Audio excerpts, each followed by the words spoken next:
And that concludes the school board spotlight. We'll go into 9 with the superintendent's report. Dr. Ross. Thank you, Mr. Vice Chair, Madam Chair, members of the board. I want to thank our principals as they exit for their hard work. Now, keep exiting, their hard work and dedication on these projects, and it is really appreciate the time and effort they took to get the staff and the community's feel for those.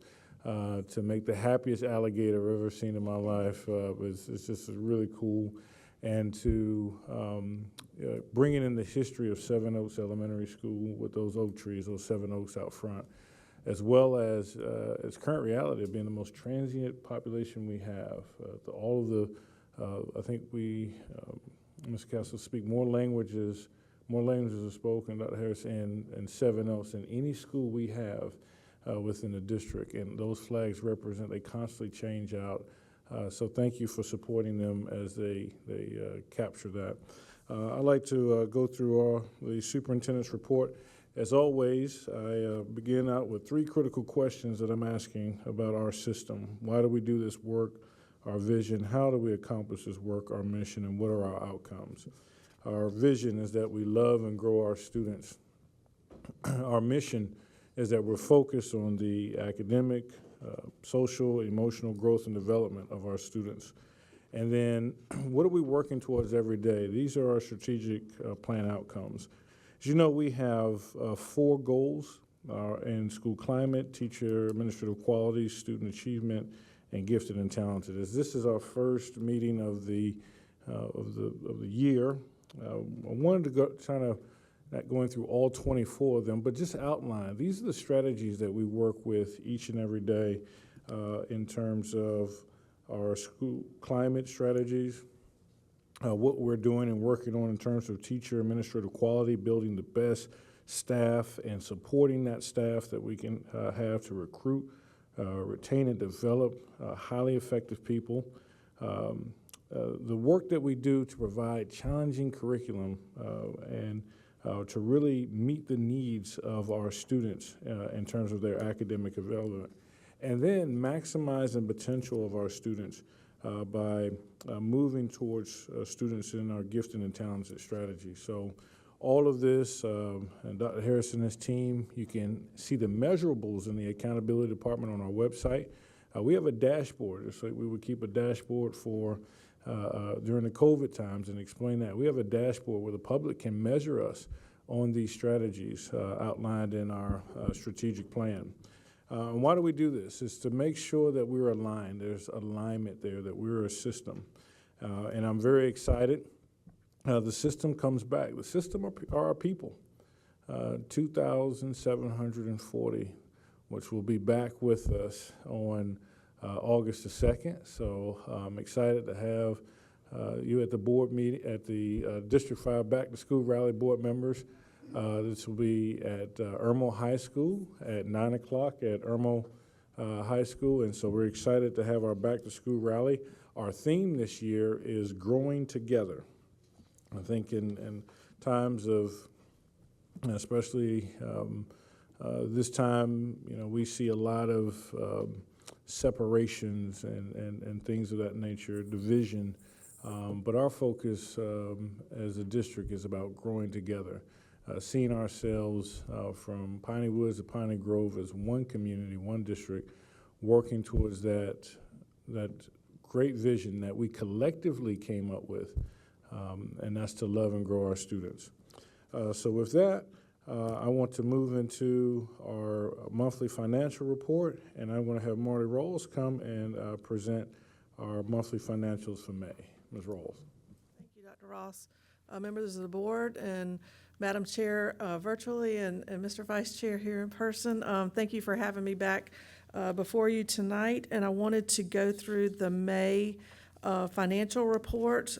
One thing I want to point out, at the time that the reports were printed, we had not received information from Richland County on the May collections for the taxes. So since that time, we did receive the information. They collected $765,609 for the month of May. So that actually brings our total at the bottom to $220,500.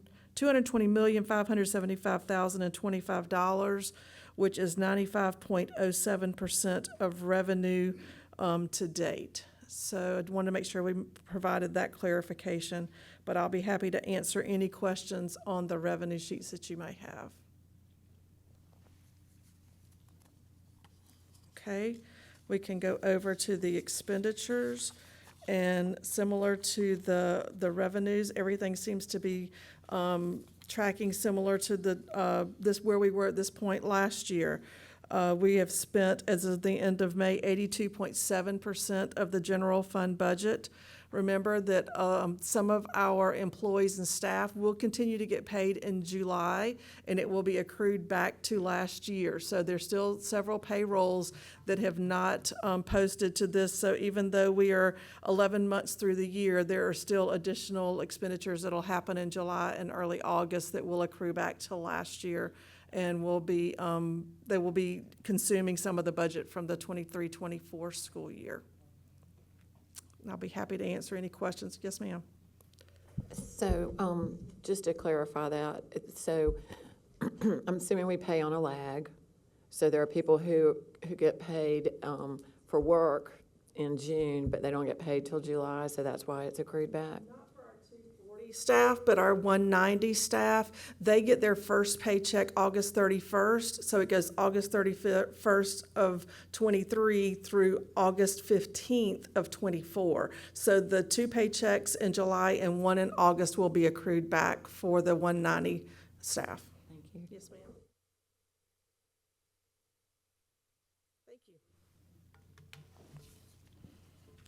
you. Thank you. I'm going to ask Ms. Rawls if you can stay here for a moment, kind of help us out with the next part. But before I do that, I would like to take this opportunity to recognize our new Chief Financial Officer, Ms. Heather Tucker. So welcome. We thank you for joining us.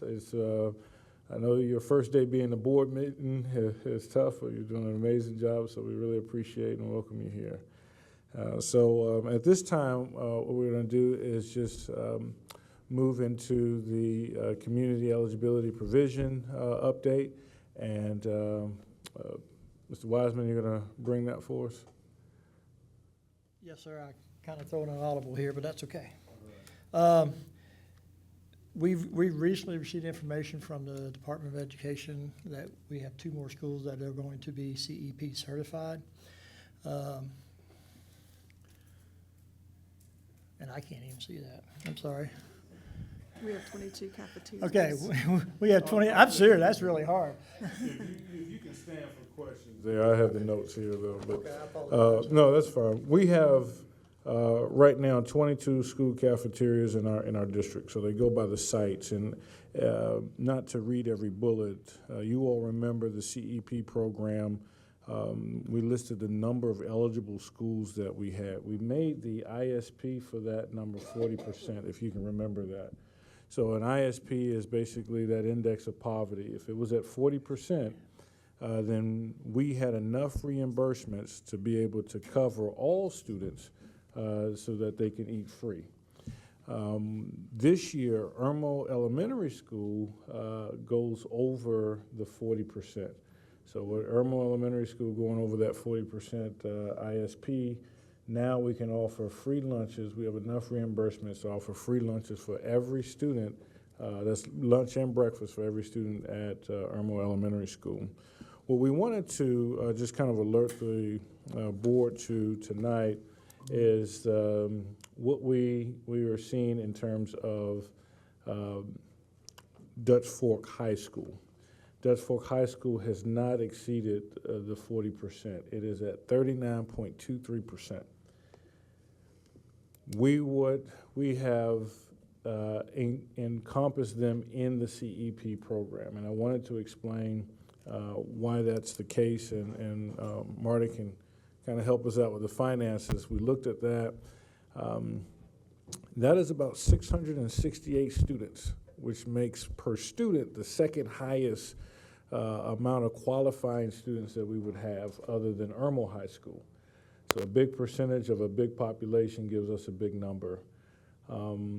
And then what we're seeing is many of the students coming through the Dutch Fork feeder have full pay at all of the feeder programs until they get to the high school. So we feel that we have enough to be able to, even though they're not at the 40, being at 39.23, we wanted to go ahead and encompass them in the CEP program, and that we would have the reimbursements to cover that. So Marta, you wanted to speak to kind of how that math works. So the individual school, while it's not at the 40% level, when you combine it with all of the schools that are in the CEP program, we will more than cover any shortfall that Dutch Fork High School would have. But there's been according to Ms. Cato, there's been a lot of parents that are confused when their children have received free lunch at all the feeder schools and they get to the high school and they don't get it anymore. So it really was in our best interest and in the students' best interest to go ahead and bring them in. Like I said, even though they don't qualify individually, when you look at all of the schools that are in CEP, we will be able to cover all of the paid students with the reimbursements that we get for the National School Lunch Program. Oh, I'm sorry. You're good. Well, I saw Mr. Hogan's light on there. Mr. Satterfield. Well, thank you, sir. Dr. Ross or Ms. Ross, do you think this is just because of reluctance of the older kids to apply for the program? I know that that's something that I have seen over the years. They're a little embarrassed, or they're just that reluctance. One thing now, there is no application for the program. You are qualified for a free school lunch based on criteria such as homeless, migrant, if you receive SNAP benefits, Medicaid. I think there's 6 or 7 indicators, and income is one of them. However, there's not an application for the lunch program any longer. So how does that work? Does a parent, during registration, do they disclose this, or? There's a file that comes from the State Department every month. It's called the Socioeconomic Indicator File. And once that downloads into our system, it populates what students are eligible based on, like I said, the SNAP, Medicaid, and all the other subsidy programs that are available to these students. And that is what is used at this point in time for indicating free lunch. Okay, thank you. Ms. Huddle. Are there any other schools that are that close? Not to where they could make it work out with the numbers, and we did look at that, because that was one thing Ms. Cato and I were serious about, is if we could make it work, we definitely wanted to, but most definitely Dutch Fork High School based on that situation with the feeder schools, but there were no others that were that close. One more quick question. There was some recent discussion, I think it was in the state newspaper, they were talking about free lunch for every student, providing free lunch at every school. The state has set aside $1.6 million to support the free lunch program. Basically, once we identified it with 30 cents for breakfast and 40 cents for lunch, throughout the school year, we'll report those names and stuff to the state, and they will reimburse us probably at the end of the year. I asked Ms. Cato to kind of monitor that for the first couple months so we can see when we might be getting reimbursement, so that we don't get too far in the hole on that. Now, is that all or nothing? Is it 40%? You got to meet that 40% number, or is it prorated, or? The 40% number is kind of like that break-even point where you're getting enough reimbursement to cover the cost of the program. You can do them school by school, or you can do them with groups of schools. And what we've done this time is with the group. That was as many schools as we could get in the group and still be at that break-even point. And we didn't receive the letter from the Department of Education until Friday about 4 o'clock. So we still got a couple of things we want to look into. Any other questions? All right, thank you so much. So this one I'm going to ask Ms. Amanda Taylor, our Director of Communications, to come forward. And as she comes forward to the lectern, I'd like to say that we reported on our goal to create an app. And we have tested this app, beta tested it with our parent advisory, with our student advisory. And some of the feedback is to not overpromise and underdeliver.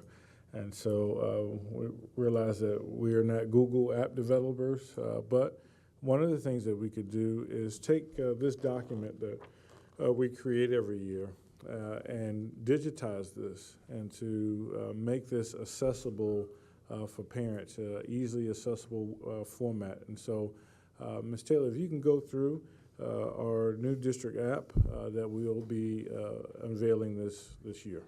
Thank you, Dr. Ross. Good evening again, everyone. I'm glad to be able to share about our new app with you. This is the final leg of our new communications platform this year. We did the mass communications part, we've unveiled the new website, and now the app will be forthcoming this fall. So we're very excited about finishing this project. So the first thing was how did we get started with this?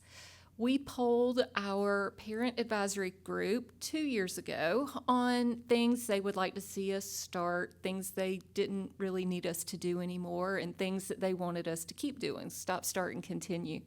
And as you can see here, these were our notes from that meeting. One of the things that they wanted us to start was providing them information on paths to student success. So we thought that this app would be a great way to provide that information for them. So we asked them, if we give you this app, what are some of the things you want to see? And they gave us a very healthy list of things they would like to see in this app, which was a great, very helpful starting place for us to be able to provide the information. And some of it was very basic. I'm not going to read the list to you, but for example, a list of all of our magnet and choice options. That's very simple to provide to people, and obviously would be very helpful to families. Some of the things were a little more in depth, such as after school or after high school options, different pathways you could take for the student's future. So we assembled a group of folks that really got to work on developing some of these ideas, and we came up with this app. This when you click on the button on your phone or your iPad, this is what you're going to see. There are two screens. The one on the left is the first one, and then you swipe over and you'll find additional buttons with information. That's a scrolling banner at the top that pulls images from our social media feeds. So it changes periodically, and you'll see different images every time you click on. You'll see there, I know these images are kind of small, but there's a button for student success, and that contains a lot of the information that the families were looking for. And I'll talk more about the student success button in a moment. But all of the buttons go somewhere. Most of them link to our website and provide direct access to the offerings on our website. And we're still working on getting all these buttons to go where we need them to go, so that as we proceed into the fall and winter, we'll continue to add more buttons and more features for the app. So we'll constantly be improving it and adding more information. So I'm not going to go through every button on the page. We'd be here all night if we did that. But I did just want to illustrate a couple options and a couple examples of things that you'll see when you click on the app. When you click on the school payments button, that's the one on the far left, and our school payments page will come up. That's where you can put money on your lunch card. Or if you have outstanding school fees, you can pay through RICOR there. So all that information is there. We have a button with a school bus on it, and that takes you directly to our transportation page, and so you can get all your transportation information there. And as requested, we have a button for our magnet and choice options, and it goes to the website there. Very, very self-explanatory. If you go into the settings there, you'll see in the first little phone screen there on the left, down at the bottom, there's a settings button. And when you go into there, you're prompted to choose the schools you would like to follow. So if you only have students at certain schools, you just choose those. If you're only interested in the high schools, you choose those. Whatever your wishes are there, you can choose. Or if you want to follow all of our schools, because all of our schools have great information, you can do that as well. You're prompted to select the language that you would like to get your information in. And this can change at any time. So when your student moves from elementary to middle school, you go in, change your settings, and you're getting middle school information at that point. So very user-friendly there. And then also, a great feature of this app is that you can elect to get notifications. So if we are going to have to change our school schedule for some reason, if we're having inclement weather, you will get a notification straight to your phone. The transportation is already using this in our beta test. If a bus is running late, or if they are using a substitute bus number, if a bus is not running that day, you get, if you have selected that transportation option, you will get the notifications on your phone to know that your bus is running late. So that's really cool and helpful to families as well. Now, as to student success, our mission statement, you've seen it many times, is partly to prepare all students to be college and career ready. So we want to provide families as much information as possible so that we can all be successful in that mission. So like you saw on the first screen, the little graduation cap button is labeled Student Success. And when you click onto that, you'll see 6 different folders there. And for elementary, intermediate, middle school, high school, work-based learning, and life after high school, as well as the profile of the South Carolina graduate characteristics. So everything, you can just choose which option applies to your family there. And I just want to show you, again, this is a little hard to see on such a small screen, but if you choose some of these options, what you're going to see. For example, on the far left, if you choose the elementary button, you're going to see preparing for kindergarten, preparing for elementary school. I don't want to read all these to you, but if your family needs special services, there's a link to that there. And then very similar options for middle school and high school. In middle school and high school, like Dr. Ross held up the course catalog, we have our course offerings for all the secondary levels. For high school, we have the South Carolina graduation requirements. So if you want to make sure you're hitting all the marks there, you can click that link and it'll get you right there. We have options for preparing for high school when you're making that transition from middle school to high school. So lots and lots of information there. There's one for multilingual learners, if that's a need in your family. There's a link to that as well. So, so much information. Then there were the final 2 buttons there were work-based learning, which offers information on apprenticeships, our first jobs program, how to build a resume, all kind of helpful information there. And then life after high school is the final button. You can choose, has college information, career information. If you're considering joining the military, there's information there about the various branches and how you may go about doing that. So we're so excited about all the information and hope that it is helpful to our families. Just as a wrap up here, we shared this app with our parent advisory after we got it finished and gave them the opportunity. We had it on some iPads and they got to play with it and touch it. And I think they were very complimentary of it. They thought the information was great. But then we showed it to the student advisory group, let them play with it. They loved it. They were like, this is so much better than the website. And I think it's a generational thing maybe, but hopefully it is useful to students and families alike and provides them all the information. We are going to present this same presentation to our administrators later this week. We are going to take feedback from them on any information that they see or they don't see, basically. Anything that they think would be helpful, useful to families, questions they get frequently. And we'll definitely have time to try to get that included. And then the next steps will be marketing the app, getting it live on the Google Store and iTunes. That's where you'll get it. It'll be available on iPhones and Androids. And marketing that, letting everybody know how to do it.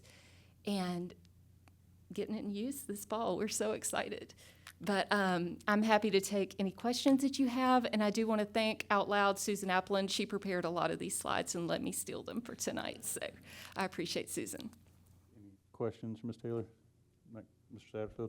Satterfield? I know that the high school students are going to really be excited about this.